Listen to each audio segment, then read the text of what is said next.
प्रधानमंत्री नरेंद्र मोदी ने दिल्ली मुंबई एक्सप्रेसवे का उद्घाटन कर दिया है और चुनाव से पहले प्रधानमंत्री ने देश को सबसे लंबा एक्सप्रेसवे समर्पित किया है। इस एक्सप्रेसवे के पहले फेज के तहत 246 किलोमीटर लंबे दिल्ली दौसा लालसोट खंड का उद्घाटन कर दिया गया है। दौसा में प्रधानमंत्री मोदी ने एक जनसभा को भी संबोधित किया। इस दौरान पीएम मोदी ने कहा कि कुछ लोगों ने राजस्थान को बीमारू राज्य कहकर चढ़ाया, लेकिन भाजपा सरकार राजस्थान का विकास कर रही है। दशकों तक राजस्थान को कुछ लोगों ने बीमारू बीमारू बीमारू राज कहकर के चिढ़ाया है।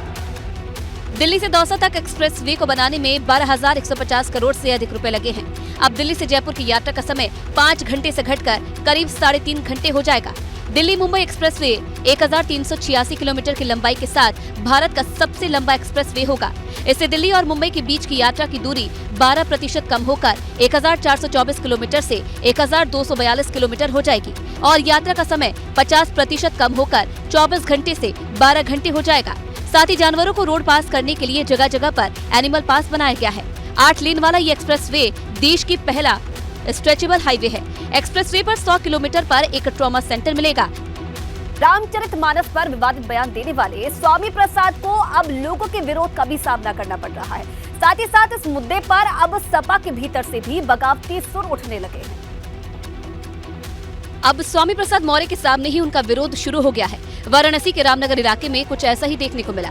रविवार सुबह 11 बजे मौर्य का काफिला सोनभद्र के लिए शहर के पांडेपुर इलाके से निकल रहा था। इसी दौरान टेंगरा मोड़ के पास कुछ हिंदूवादी संगठनों ने विरोध किया। इस दौरान लोग हर हर महादेव के नारे लगाते हुए नजर आए।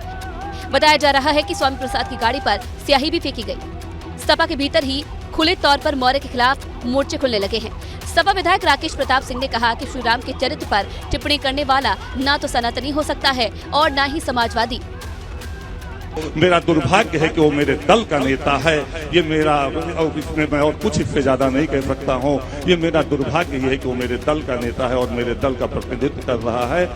दरअसल पिछले कई दिनों से स्वामी प्रसाद मौर्य का विरोध लगातार हो रहा है, लेकिन स्वामी प्रसाद मौर्य भी अपने स्टैंड पर कायम है। कुछ धर्म के ठेकेदार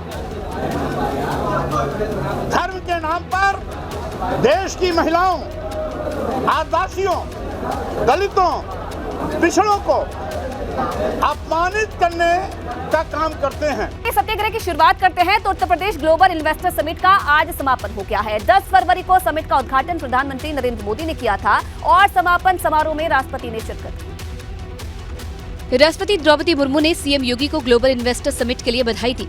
राष्ट्रपति ने उत्तर प्रदेश को उत्तम निवेश प्रदेश बनाने के लिए शुभकामनाएं दी और कहा कि उत्तर प्रदेश समृद्ध होगा तो भारत और अधिक समृद्ध बनेगा। समिट के समापन समारोह में सीएम योगी ने दावा किया कि ऐसा पहली बार हुआ है जब उत्तर प्रदेश को 33,50,000 करोड़ के निवेश प्रस्ताव प्राप्त हुए हैं। निवेश महाकुंभ के अवसर पर उत्तर प्रदेश को 33,50,000 करोड़ रुपए के प्रस्ताव प्राप्त हुए हैं। सीएम योगी ने बताया कि पहले निवेश एनसीआर के लिए होता था, लेकिन इस समिट में प्रदेश के सभी जिलों में निवेश हो रहा है।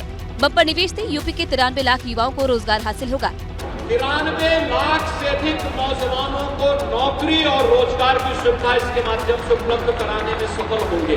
आपको बता दें कि 3 दिनों तक चलने वाले ग्लोबल इन्वेस्टर समिट में 40 देशों से जुड़े उद्यमी शामिल हुए। 10 देश पार्टनर कंट्री के रूप में शामिल हुए, जबकि 25,000 से अधिक लोग इस समिट के गवाह बने। वहीं देश की सियासत में बड़ी हलचल उस वक्त देखने को मिली जब राष्ट्रपति द्रौपदी मुर्मू ने महाराष्ट्र समेत 13 प्रदेश के राज्यपालों को बदल दिया। कई राज्यों के राज्यपालों का तबादला हुआ तो कई राज्यों में नए चेहरों को तवज्जो मिली। इस हेरफेर में यूपी की राजनीति में बड़ा कद रखने वाले 3 चेहरों को शामिल किया गया है। भाजपा के वरिष्ठ नेता शिव प्रताप शुक्ला को हिमाचल प्रदेश, मऊ के कई बार के विधायक फागू चौहान को मेघालय और लक्ष्मण आचार्य को सिक्किम का राज्यपाल बनाया गया है। यूपी से 3 चेहरों को शामिल करने के सियासी तौर पर 2024 की रणनीति मानी जा रही है। 24 के लिए सोशल इंजीनियरिंग सर्वन वर्ग से शिव प्रताप शुक्ला आते हैं हिमाचल प्रदेश के राज्यपाल का दायित्व, जबकि दलित वर्ग से लक्ष्मण आचार्य आते हैं जिन्हें सिक्किम का राज्यपाल नियुक्त किया गया है। ओबीसी वर्ग से फागू चौहान आते हैं, मेघालय का राज्यपाल इन्हें बनाया गया है। फागू चौहान बतौर बिहार के राज्यपाल अपनी सेवा दे रहे थे। तीनों चेहरों को राज्यपाल बनाए जाने पर कौशल विकास मंत्री कपिल देव ने बधाई दी है और बहुत अनुभव उनका संगठन के नाते काम करने का रहा है। दोनों को राज्यपाल के नाते दायित्व दिया गया है। मैं प्रधानमंत्री जी का, माननीय राष्ट्रपति जी का अब पूरे संगठन का भी धन्यवाद करता हूँ, उनको शुभकामनाएं देता हूँ दोनों को। जिन 13 राज्यों में गवर्नर और उपराज्यपाल बनाए बदले गए हैं, उनमें से 9 राज्यों में इसी साल विधानसभा चुनाव होने हैं। और चलिए अब देखते हैं उत्तराखंड में कहां चल रहा है घड़ी घड़ी घमासान। जोशीमठ में ग्लेशियर खिसकने की खौफनाक तस्वीरें सामने आई है, जिसके बाद इलाके में हड़कंप मच गया है। बर्फ से लदे पहाड़ों के बीच सफेद गुब्बार उठ रहा है, जो धीरे धीरे बढ़ता जा रहा है। बर्फ पानी की तरह नीचे आ रही है। तस्वीरें जोशीमठ के लामबगड़ की है, जहां ग्लेशियर का बड़ा हिस्सा टूट गया। ग्लेशियर का हिस्सा 400 मेगावाट की जल विद्युत परियोजना बैराज साइट पर टूटा है। बर्फीले तूफान को देखकर अफरा तफरी मच गई। एवलांच की तस्वीरें सिहरन पैदा कर रही है। दरअसल इन पहाड़ी इलाकों में बर्फबारी हो रही है। बर्फबारी के बाद ग्लेशियर अपनी जगह से खिसक गया और बर्फ पानी की तरह बहने लगी, जिसकी तस्वीरें स्थानीय लोगों ने कैमरे में कैद की है। गनीमत है कि इस घटना में कोई नुकसान नहीं हुआ, लेकिन पहाड़ों पर भारी बर्फबारी के बाद ये तस्वीर अब डरा रही है, खौफ पैदा कर रही है। बद्रीनाथ हाईवे पर भी 3 ग्लेशियर पॉइंट है, जहां हर साल एवलांच आता है। जोशीमठ के मलारी में इससे पहले भी एवलांच की खौफनाक तस्वीरें सामने आई थी, लेकिन जोशीमठ की दिक्कतें कम होती नजर नहीं आ रही। जोशीमठ पहले आपदा की जद में है और अब भारी बर्फबारी के बाद नई मुसीबतें बार बार जोशीमठ के लोगों में खौफ पैदा कर रही हैं।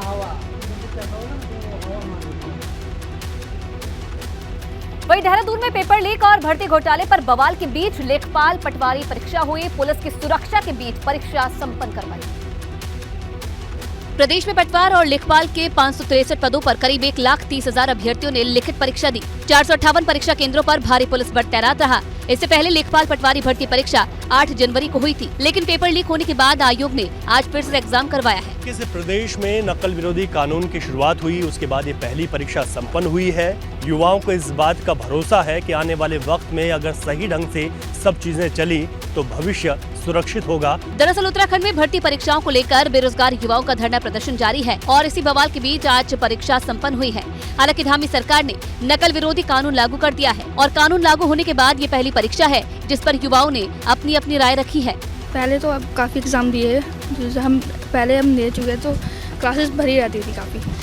इस बार ऐसा नहीं था बिल्कुल। हमारी मांग है, उसके बाद ही हमें यकीन होगा जिसमें सम्मिलित है लोग वो सामने आए, उनके चेहरे सामने आए। पटवारी लेखपाल परीक्षा को लेकर प्रदेश भर में सुरक्षा एजेंसियां अलर्ट मोड पर थी। जगह जगह धारा 144 लागू की गई थी ताकि नकल माफिया फिर से युवाओं के भविष्य से खिलवाड़ न कर सके।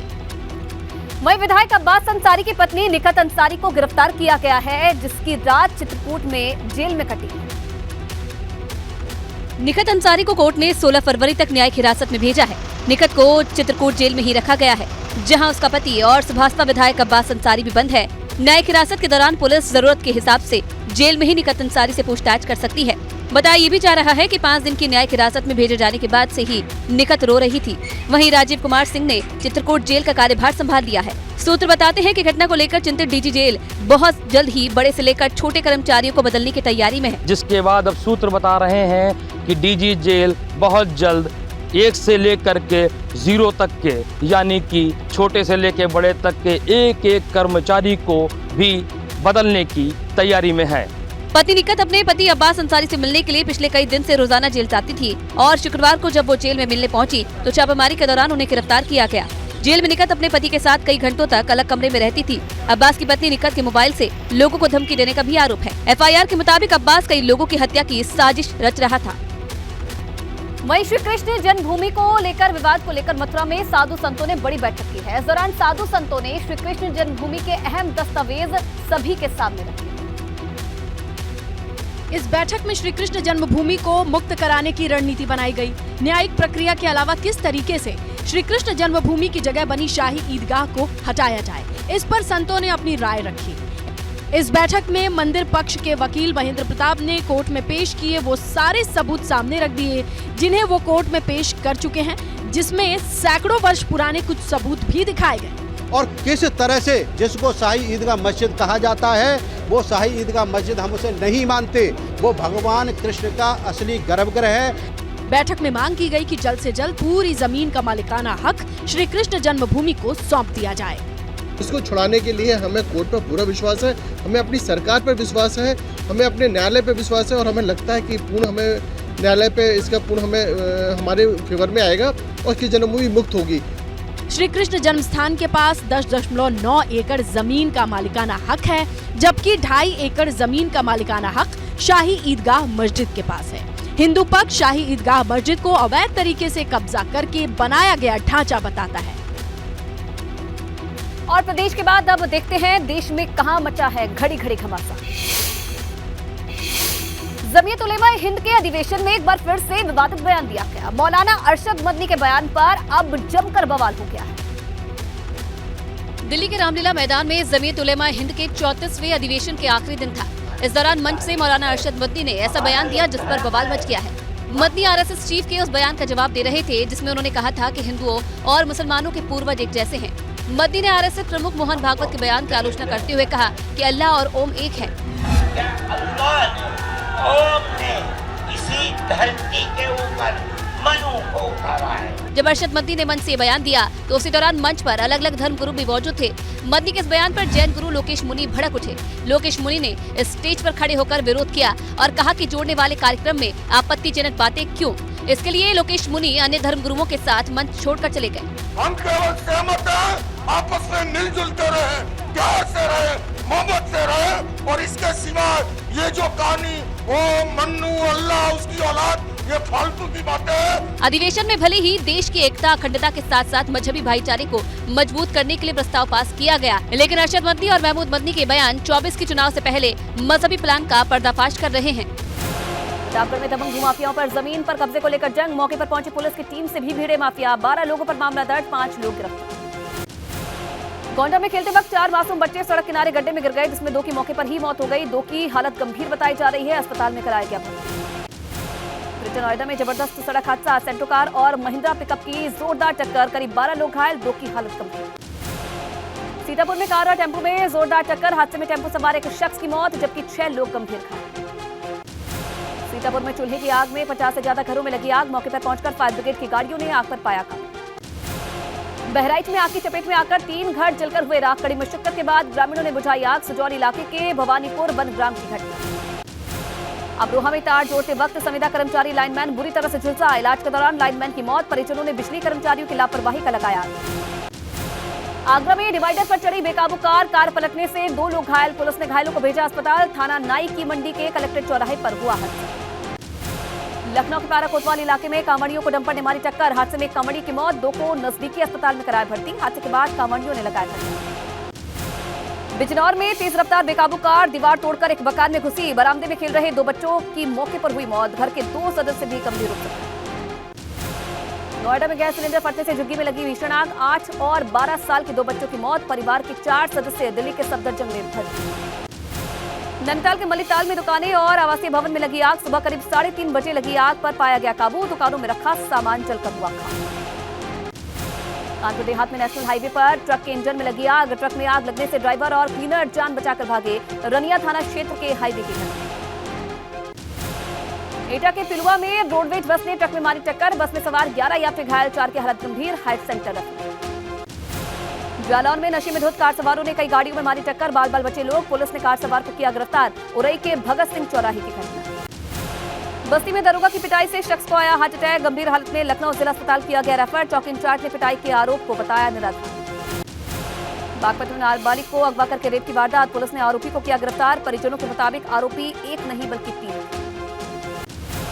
अमरोहा में अज्ञात युवक का नाले में पड़ा मिला शव। धारदार हथियार से हत्या कर शव को नाले में फेंका गया। 2 थानों की पुलिस फोर्स जांच पड़ताल में। प्रतापगढ़ में पुलिस कस्टडी से फरार हुए गैंगरेप का आरोपी जितेंद्र। पुलिस को चकमा देकर कोर्ट परिसर से भाग निकला आरोपी। 4 महीने से फरार आरोपी बमुश्किल पुलिस की गिरफ्त में आया। मेरठ के रेहात इलाके के खरखौदा जमुना नगर में बोरे में बंद महिला का शव मिला। पुलिस के हाथ लगा सीसीटीवी फुटेज। सीसीटीवी में एक शख्स लाश को कंधे पर ले जाता नजर आ रहा है। गाजियाबाद में डॉक्टर के क्लिनिक पर ताबड़तोड़ फायरिंग। मरीज बनकर आई बाइक सवार युवकों ने डॉक्टर को मारी गोली। इलाज के दौरान डॉक्टर की मौत। मुरादनगर इलाके के आर्यनगर की वारदात। हरदोई पुलिस ने मुठभेड़ में 2 शातिर बदमाशों को किया गिरफ्तार। शहर कोतवाली क्षेत्र में बैंक कैशियर की पत्नी से चेन छीन कर हुए थे फरार। कौशाम्बी में एसओजी और मंजनपुर पुलिस की अंतरजनपदीय बदमाशों से हुई मुठभेड़। एक बदमाश पुलिस की गोली लगने से हुआ घायल। दूसरे को पुलिस ने घेराबंदी करके धर दबोचा। बलिया में फीस के लिए छात्र की पिटाई के मामले में प्रिंसिपल गिरफ्तार। 2 आरोपी क्लास टीचर और प्रबंधक की तलाश जारी। रसड़ा कोतवाली क्षेत्र के प्राइवेट स्कूल की घटना। लखनऊ के विभूति खंड में साइबर हाइट बिल्डिंग के बाहर रईस जादू का तांडव, हुड़दंग मचा रहे सभी लोगों को पुलिस ने हिरासत में लिया। उन्नाव में 13 लोगों पर एफआईआर दर्ज। सिंचाई विभाग में सींचपाल की नौकरी पाने के लिए लगाई गई फर्जी अभिलेख, जांच में फर्जीवाड़े का खुलासा। चंदौली में आरटीओ के खिलाफ रिश्वत मांगने की शिकायत पर डीएम ने दिए जांच के आदेश। एडीएम को मामले की जांच कर 1 हफ्ते के अंदर रिपोर्ट देने का आदेश जारी किया।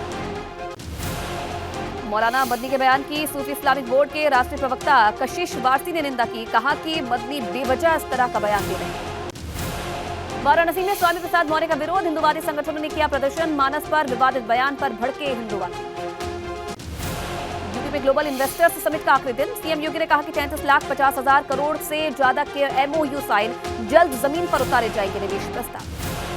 ग्लोबल इन्वेस्टर्स समिट के जरिए 24 के लोकसभा चुनाव की तैयारियों में भाजपा, निवेश और रोजगार के जरिए सभी 75 जिलों के युवाओं को टारगेट करने की कोशिश। चुनाव में समिट को बड़ी उपलब्धि के तौर पर पेश करेगी भाजपा।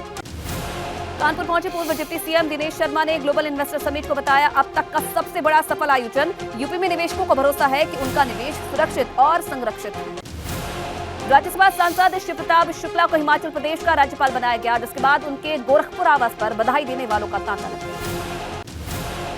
स्वामी प्रसाद के बयान पर भाजपा नेता नरेश अग्रवाल का बयान, कहा राम के विरोधी को समाज में नहीं मिलेगी जगह।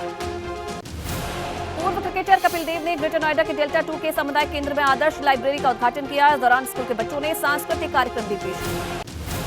पिपरली को लेकर धामी सरकार सख्त, सीएम धामी ने कहा कि नकल विरोधी कानून लागू होने के बाद दोषियों को 10 साल की कैद और संपत्ति जब्त होगी। साथ ही साथ सभी परीक्षाएं निष्पक्ष कराने की बात कही। उत्तराखंड लोक सेवा आयोग ने 56 नकलची अभ्यर्थियों के नाम किए सार्वजनिक। जल्द ही इन अभ्यर्थियों पर आगामी परीक्षाओं के लिए लगाया जा सकता है प्रतिबंध। देहरादून के शहीद स्मारक पर बेरोजगारों का सत्याग्रह जारी। अपनी मांगों को लेकर शहीद स्थल पर बैठे हैं युवा। धरना स्थल पर भारी संख्या में पुलिस तैनात। विकासनगर में भर्ती घोटाले की सीबीआई जांच कराने की मांग कर रहे हैं युवा। पुलिस ने युवकों को सभा स्थल पर जाने से रोका। सभा स्थल पर भारी पुलिस फोर्स। कालसी में मुख्यमंत्री धामी का किया गया स्वागत। साथ ही साथ विकासनगर के विधायक मुन्ना सिंह चौहान, उनकी पत्नी देहरादून जिला पंचायत अध्यक्ष मधु चौहान भी मौजूद थे। उत्तराखंड में मुख्यमंत्री अंत्योदय निःशुल्क गैस योजना का शुभारंभ हुआ। पिथौरागढ़ में 20 अंत्योदय कार्ड धारकों को योजना का लाभ दिया गया। वहीं अल्मोड़ा में भी कई लोगों को अंत्योदय राशन कार्ड दिए गए हैं। जिले में 13,000 कार्ड धारकों को साल भर में 3 गैस सिलेंडर फ्री मिले। विकासनगर में कांग्रेस कार्यकर्ताओं ने हाथ में काले झंडे लेकर सीएम धामी का विरोध किया। पुलिस ने कई कार्यकर्ताओं को गिरफ्तार किया। युवाओं पर लाठीचार्ज मामले में हल्द्वानी में कांग्रेस ने धरना दिया। यशपाल आर्य ने सरकार पर हमला करते हुए कहा कि युवाओं पर लाठीचार्ज किया जाना बेहद शर्मनाक है। जोशीमठ में गीरा बासा को जोड़ने वाली सड़क मार्ग को लेकर ग्रामीणों का आक्रोश जारी है। ग्रामीणों ने दूसरे दिन भी क्रमिक अनशन जारी रखा। रुड़की के बहादुरपुर गांव में बीजेपी की कार्य समिति की बैठक, सांसद निशंक हुए शामिल। बजट, G20 समेत आगामी चुनाव को लेकर हुई चर्चा। रुड़की में एक उद्योगपति से फिल्मी स्टाइल में लाखों की ठगी हुई है। 5 लोग फर्जी इनकम टैक्स अधिकारी बनकर 20 लाख की ठगी करके चले। हरिद्वार में गंगा स्नान करते वक्त IIT रुड़की का एक छात्र की डूबने से मौत हो गई। वीडियो बना रहे दूसरे छात्र से पुलिस की पूछताछ जारी। रुद्रपुर में एक हत्या के आरोपी ने सुरक्षा के बीचों बीच पटवारी परीक्षा दी है। पिथौरागढ़ के सत्य आरोपी को पुलिस रुद्रपुर के भूरा रानी के भांजूराम इंटर कॉलेज स्थित परीक्षा केंद्र तक लाई। देहरादून एसटीएफ को मिली बड़ी कामयाबी। 1.25 लाख के इनामी को दिल्ली से एसटीएफ ने अरेस्ट किया है। शातिर अपराधी चादर गैंग का सदस्य है। पिथौरागढ़ में जिला चिकित्सालय में मौसमी बीमारी के मरीजों की संख्या तेजी से बढ़ती जा रही है, जिससे अस्पताल की व्यवस्था चरमरा गई है।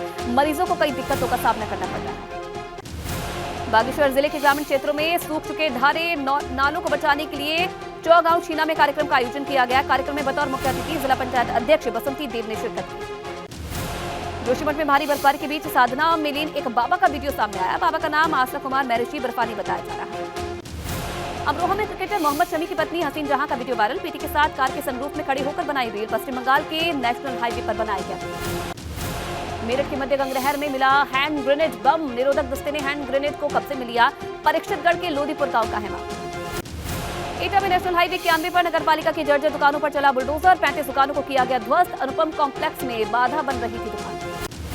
मथुरा में श्रीकृष्ण जन्मभूमि मुक्ति न्यास की अहम बैठक हुई, जिसमें अध्यक्ष महेंद्र प्रताप सिंह ने रेवेन्यू रिकॉर्ड से जुड़े प्रमुख दस्तावेज दिखाए। शंकराचार्य स्वामी अभी मुक्तेश्वरानंद सरस्वती भी जाएंगे बागेश्वर धाम। इसी हफ्ते बागेश्वर धाम में आयोजित महोत्सव में होंगे शामिल। G20 की बैठक को लेकर नोएडा पुलिस अलर्ट, सभी जोन में पुलिस ने चलाया चेकिंग अभियान, आला अधिकारियों ने सड़क पर किया पैदल मार्च। उत्तरकाशी में रायमेर से चवाड़ गाड़ के बीच तेंदुए का आतंक, बाइक सवार पर झपट्टी की कोशिश, किसी तरह भागकर बाइक सवार ने बचाई जान। फिल्म महादेव का गोरखपुर की शूटिंग शनिवार को राप्ती नदी तट पर हुई। यहाँ इस तट पर भव्य सेट बनाया गया। ये भोजपुरी की सबसे बड़ी फिल्म है जो कि 5 भाषाओं में रिलीज हुई।